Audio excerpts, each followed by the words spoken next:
around the ground. Kohli goes out of the ground. India के इस point पे जीतने के chances were 3.1%. Has beaten Pakistan off the final ball to win one of the great T20 matches.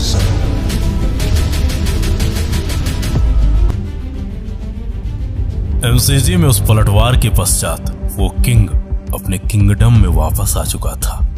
वो पुनः वापस तो आ चुका था, परंतु उसके इरादे इस बार नेक नहीं थे, क्योंकि इस बार उसके इरादों में कोई एक गेंदबाज नहीं बल्कि पूरा का पूरा एक साम्राज्य था। नमस्कार, आप देख रहे हैं द डॉक्यूमेंट्री का special episode the story of MCG chapter 2। MCG में रऊफ के रफ्तार पर पलटवार के पश्चात पूरा पाक बिलबिला उठा था।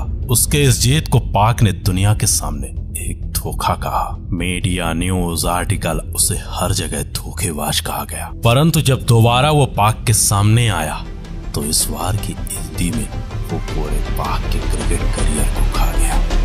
Would you rate Babar to Virat Kohli? कौन सा टैलेंट? टैलेंट का डिस्प्लेड, बातें नहीं करना पड़ता है। टैलेंट बड़ा ही मैं 20 साल से सुनता कोई नहीं। कुत्ते को जितना नहीं मारा जाता, कुत्ते को उतना मारा जी। जीतते कम है, हारते ज्यादा है। अब जीतनी चाहिए, मुझे अब सिर्फ यही चाहिए। बाबर से रिजवान, रिजवान से जाहिद, जाहिद से हारिस, हारिस से रिजवान, हारिस से रिजवान, रिजवान से जाहिद। अब छोटी चील मेरे गड्ढे गड्ढे, मेरे गड्ढे गड्ढे।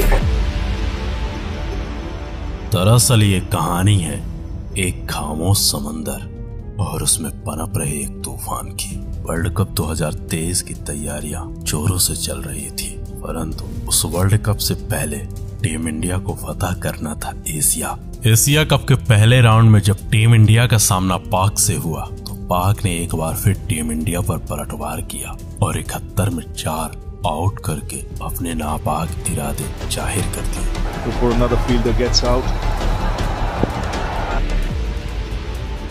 ईशान के इस अपमान से पूरा भारत आग बबूला था। जगह जगह सबके चहन में वो सेंड ऑफ चल रहा था। पूरे भारत की बस एक ही मांग थी, घर में घुसो और घुस के मारो पाक की। समय का पहिया घूमा और एशिया कप के दूसरे राउंड में एक बार फिर भारत और पाक एक दूसरे के आमने सामने थे। श्रीलंका का ये ऐतिहासिक मैदान एक बार फिर तैयार था एक ऐतिहासिक मैच की गवाही के लिए। कई दिन बीत चुके थे, भारत के जहन में वो सेंड ऑफ अभी भी जिंदा था। पूरा भारत उस सीज फायर के उल्लंघन पर एक सर्जिकल स्ट्राइक मांग रहा था। कुछ ऐसे ही वक्त, कुछ ऐसे ही हालात में लिखी जाती है ऑपरेशन सेंड ऑफ की कहानी। गांव-गांव चटाइयां बिक चुकी थी, भारत की सड़कें खाली थी, दुकानों में ताले लग चुके थे, गली मोहल्ला, घाट चौक चौबारे, जगह जगह और हर जगह सिर्फ और सिर्फ ऑपरेशन सेंड ऑफ की चर्चा थी। पूरा भारत उस सर्जिकल स्ट्राइक के लिए तैयार था और उस भारत के साथ तैयार था भारत का वो कप्तान और उस कप्तान की वो हृदय विदारक सेना।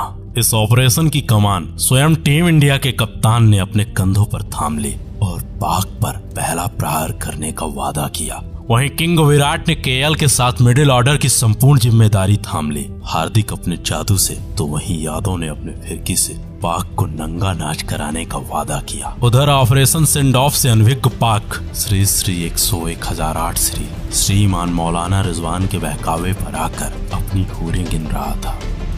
Champions team just put him in mind, that's it. We need a second star. Champion team is never afraid of the results. They know just process. We will keep that process what we did in the 11 matches, and we are the champion. Okay, guys.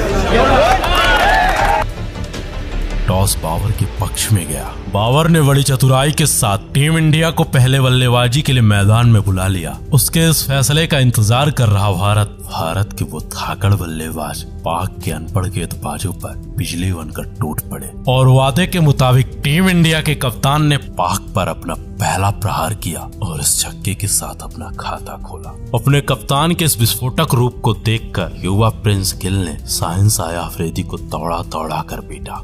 Bharat का कप्तान अब कुछ वक्त के लिए खामोश था, मगर बाबर का वो ब्रह्मास्त्र अब फेल हो चुका था। शुभमन के आक्रामक हमलों से ईगल अफरीदी पागल हो चुका था। अफरीदी पर इस आक्रामक आक्रमण से अब पूरे पाक में सन्नाटा था। इसी सन्नाटे के बीच बाबर ने अपने प्लान बी को अप्लाई किया, परंतु बाबर के प्लान बी का इंतजार कर रहा टीम इंडिया का सर्वभौकालिक वो कप्तान स्वयं रोहित शर्मा ने अब आगे का मोर्चा संभाला और पाक के प्रमुख स्पिनर शताब खान को बैक टू बैक छक्के चौके जड़ दिए। भारत की ये विस्फोटक बल्लेबाजी देख कमेंट्री बॉक्स से सिद्धू पाजी पाक कमेंटेटर्स के गोटे दबा रहे थे। दबते गोटों के साथ पाक कमेंटेटर्स के लिए कमेंट्री करना आसान नहीं था। अपने गेंदबाजों की इस कदर धुलाई देख पूरी दुनिया से 2 किलो गेहूं 1 किलो आटा मांगने वाला पाक आज पूरे भारत से रहम की भीख मांग रहा था।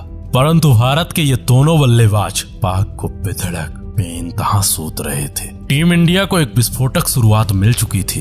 भारत के दोनों ओपनर्स का अर्धशतक आ चुका था। ऐसे में रोहित का एक खराब शॉट और फिर गिल का इस कदर जाना पाक के पलटवार की निशानी था। टीम इंडिया के दोनों विस्फोटक ओपनर अब टीम इंडिया का साथ छोड़ चुके थे, परंतु उनके जाने के बाद अब पाक के अब्बू आ रहे थे। किंग विराट को मैदान में आता देख संपूर्ण पाक में अब भय का माहौल था, क्योंकि उन्हें पहले से ज्ञात था कि किंग विराट कैसा है और उसके साथ केएल राहुल कितना खतरनाक होगा। और ऐसे में इन दोनों का एक साथ आगमन मतलब पूरे पाक के लिए मौत का नंगा नाच। और हुआ भी कुछ ऐसा ही। किंग ने केएल के साथ मिलकर पहले टीम इंडिया को संभाला और फिर उसके बाद क्या शाहीन, क्या रऊफ, क्या नाजिम, क्या सदाब, यहाँ तक कि बुजुर्ग इफ्ती चाचा को भी नहीं बख्शा। सबको एक समान बिना भेदभाव के एक बराबर सोता। इतने छक्के चौके लगाए कि पूरा पाक धुआं धुआं हो चुका था।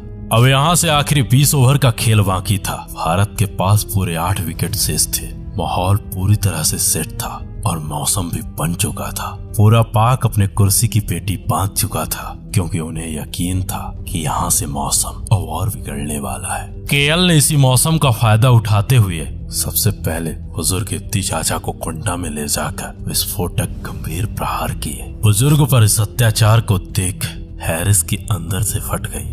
बिगड़ते मौसम और विस्फोटक प्रहारों को देख हैरिस रऊफ टाइम से पहले ही मैदान के बाहर जाके बैठ चुका था।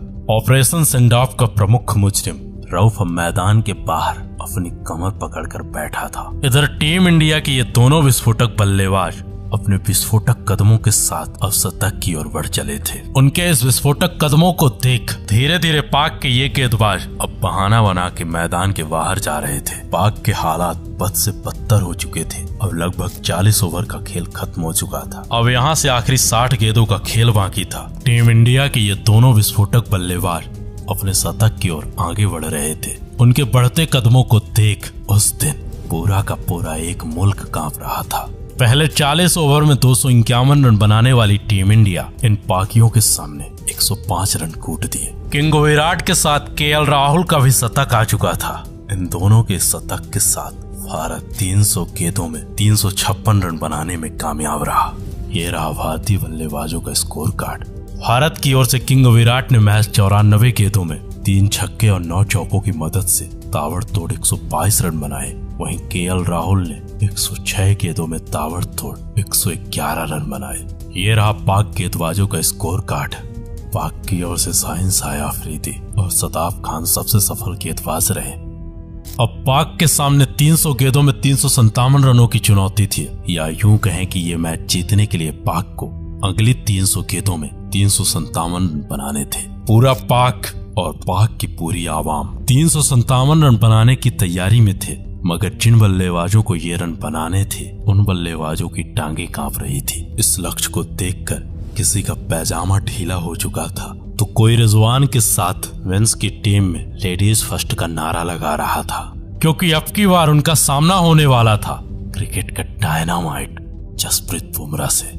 जसप्रीत का नाम सुनते ही बाबर की पैजामी उतर गई, रिजवान की जवान फिसल गई और फिसली हुई जवान के साथ रिजवान ने इमाम से कहा, मगर सिर्फ यही की चीज है कि या तुम बेने हो या तो अल्लाह। दुनिया के सबसे सस्ते मोटिवेशनल स्पीकर, दाढ़ी से पहले गाड़ी ला चुके नेटवर्क मार्केटिंग के बादशाह श्री 1108 श्री श्रीमान मौलाना रिजवान के बहकावे में आकर इमाम और फकर जमान पाक के लिए बल्लेबाजी करने मैदान में आ गए। पाक के ये दोनों बल्लेबाज जब मैदान में थे, इन्हें ना तो सिराज समझ में आ रहा था और ना ही जसप्रीत बुमराह। ऐसे में शुरुआत के 4 ओवर तक ये दोनों बल्लेबाज पाक के लिए महज 17 रन जोड़ पाते हैं, परंतु 5वें ओवर में जसप्रीत ने पहले इमाम का काम तमाम किया। इमाम के जाते ही अब मैदान में आ चुका था पाक क्रिकेट का सुपरस्टार, सबसे सस्ता लोएस्ट बजट मेसू से मंगाया हुआ महज 87 रुपए का किंग बाबर आजम। बाबर को मैदान में आता देख टीम इंडिया के कप्तान ने हार्दिक को आक्रमण पर उतार दिया। हार्दिक ने आते ही बड़े तेज से कहा, तेल लगा के टावर का नाम मिटा दो बाबर का। बेचारा बाबर बुमराह की तैयारी करके आया था और यहाँ अपने काली शक्तियों का आवाहन कर 3 स्टंप 2 गिल्लियों के साथ 5 खाने चित कर दिया। बाबर के जाने के बाद अब मैदान में वापस आ चुके थे क्रिकेटर का मौलवी ज्यादा, all time injury, part time cricketer Mohammad Rizwan. Lord Shardul ने रिजवान से कहा, रिजू भाई चलिए आपकी होरें गिनते हैं। रिजवान अबोधवाला की तरह जब अपनी होरें गिन रहा था, तब लॉर्ड सादुल ने मोहम्मद मोमेंटम का काम तमाम कर दिया। 32 ओवर आते आते पूरी पाक 128 रनों पर ऑल आउट हो चुकी थी। बुढ़ापे में बुजुर्ग इफ्ती चाचा ने थोड़ी बहुत हाथ पैर चलाने का प्रयास किया, मगर कुलदीप के आगे बुजुर्ग इफ्ती चाचा की भी एक ना चली। 357 रनों का पहाड़ जैसा लक्ष्य चेज करने आया पाक अब भारत के सामने 228 रनों की एक बड़ी हार चुका था। ये रहा पाक बल्लेबाजों का स्कोर कार्ड। पाक की ओर से फकर जमान ने सर्वाधिक 27 रन बनाए, वहीं टीम इंडिया की ओर से कुलदीप यादव सबसे सफल गेंदबाज रहे। इस हार के बाद पाक पूरी तरह से बिखर चुका था। पाक के लोग पाक प्लेयर्स को गालियां दे रहे थे। पाक पूरी तरह अंदर से टूट चुका था। ये टीम होती है क्या ये मैच होता है? यानी कि आज पाकिस्तान 11 है, ना फील्डिंग ना बैटिंग ना बॉलिंग, किस एंगल में ये नंबर 1 टीम लग रही थी। टॉस से लेके आखिरी शॉट तक गलतियां थी। टॉस विन करके आपको जो है पहले बैटिंग करनी चाहिए थी। अभी इनकी इनिंग्स में जो है बॉल कितनी टर्न कर रही थी।